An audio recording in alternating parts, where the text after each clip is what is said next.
Hi, this is Mark News from Plant Talk Radio. Thanks for subscribing and listening to our podcast, Your Gardening Questions from Plant Talk Radio.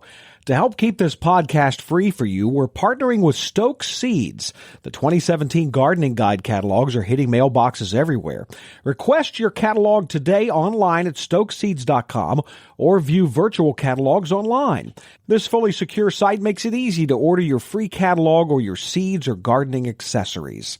More than just a listing of vegetable and flower seeds, Stoke Seeds' website is a complete resource center with valuable information on starting seeds, planting, and harvesting, plus all the gardening accessories you need to make your garden the envy of the neighborhood.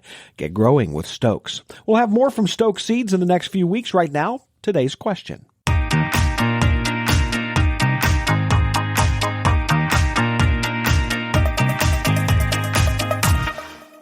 Alan from Napoleon, he writes in, he says, I planted a Norway spruce in my backyard about 2 years ago. It looks healthy and green, but it's loaded with hundreds of pine cones. Is that normal?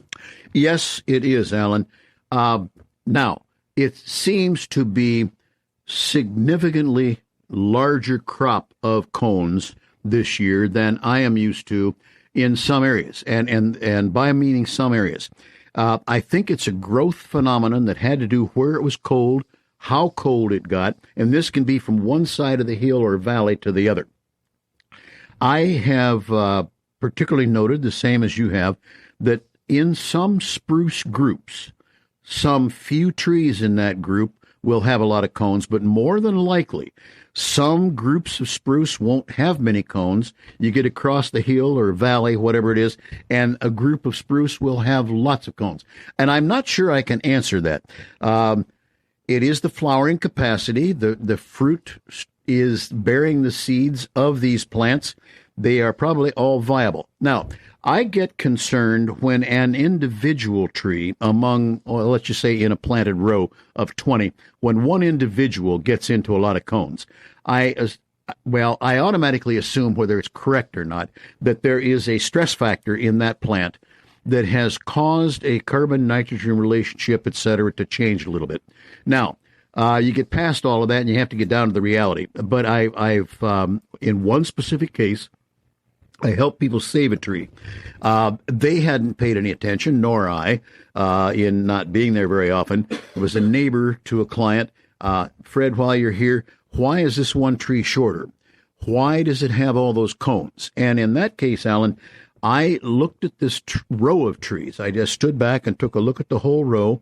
Indeed, only one tree was shorter. So I started looking immediately, because I knew to do so, immediately at about my eye height into and through the branches of that tree. And sure enough, the stake and wire were still on it from 15 years prior. Now, the tree was being girdled by the wire. In some cases, the wire was circumvented by the tree growing on around it, in other places not. And I advised the people that first of all, we took off the stake. It was practically rotted away anyhow. The wire and tree were long since holding the stake. And I told them to take a chisel and cut at about 2-inch intervals, because the trunks of these trees now are into the 10-inch range. Cut vertically through the wire, move around by 2 inches, cut through the wire again. Now, yes, they're going to be damaging bark, but they're doing it with the vascular system up and down. And to do so, and then back away, do nothing further. Let the tree overgrow the wire that has been broken.